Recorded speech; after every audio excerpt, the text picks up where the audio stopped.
നമസ്കാരം. പ്രതിഷ്ഠാ ദിന ചടങ്ങിന് മുന്നോടിയായി അയോധ്യ നഗരത്തിലുടനീളമുള്ള രാംലല്ല വിഗ്രഹത്തിന്റെ വിഗ്രഹ പര്യടന യാത്ര റദ്ദാക്കിയിരിക്കുന്നു എന്നുള്ള റിപ്പോർട്ടുകൾ ഈ മണിക്കൂറുകളിൽ പുറത്തു വരുന്നുണ്ട്.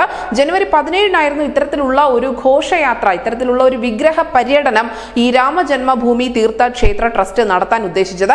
പക്ഷേ ജനക്കൂട്ടത്തെ നിയന്ത്രിക്കുന്നതുമായി ബന്ധപ്പെട്ടുകൊണ്ട് സുരക്ഷാ ഏജൻസികൾ ചില ആശങ്കകൾ പങ്കുവച്ചതിനെ തുടർന്നാണ് നിലവിൽ ഇപ്പോൾ ഈ വിഗ്രഹ പര്യടനം റദ്ദാക്കിയിരിക്കുന്നത്. കഴിഞ്ഞ ദിവസം കാശിയിലെ മുതിർന്ന ആചാര്യന്മാരും അതിനോടൊപ്പം തന്നെ ഭരണ ഉദ്യോഗസ്ഥരുമായും ചേർന്ന ഒരു യോഗം സംഘടിപ്പിച്ചിട്ടുണ്ടായിരുന്നു. രാംലല്ലയുടെ പുതിയ വിഗ്രഹം നഗരത്തിൽ പുറത്തെടുക്കുമ്പോൾ അത് ദർശിക്കുന്നതിന് വേണ്ടി തീർത്ഥാടകരും നിരവധി ഭക്തരും എത്തും എന്നതുകൊണ്ടും ഈ ഒരു തിരക്ക് ഒരുപക്ഷെ നിയന്ത്രണാതീതമായി പോയേക്കാം എന്നുള്ള വലിയ ആശങ്ക നിലനിൽക്കുന്നത് കൊണ്ടുമാണ് ഇപ്പോൾ ഈ വിഗ്രഹ പര്യടനം റദ്ദാക്കിയിരിക്കുന്നത്. എന്തായാലും അയോധ്യ ജില്ലാ ഭരണകൂടമാണ് ഈ വിവരം രാജ്യത്തെ അറിയിച്ചിരിക്കുന്നത്. യോഗത്തിൽ ചർച്ച ചെയ്ത ചില കണക്കുകൾ അനുസരിച്ച് ഇത്തരത്തിലുള്ള ഒരു വിഗ്രഹ പര്യടനം നടത്തുകയാണെങ്കിൽ അതിലെത്തിപ്പെടുന്ന ആളുകളുടെ എണ്ണം ഒരിക്കലും പ്രവചിക്കുന്നതാവില്ല. അതിലുപരിയായ ആളുകൾ എത്തിയേക്കാം എന്നുള്ള വലിയ ഒരു ആശങ്ക നിലനിൽക്കുന്നുണ്ട്.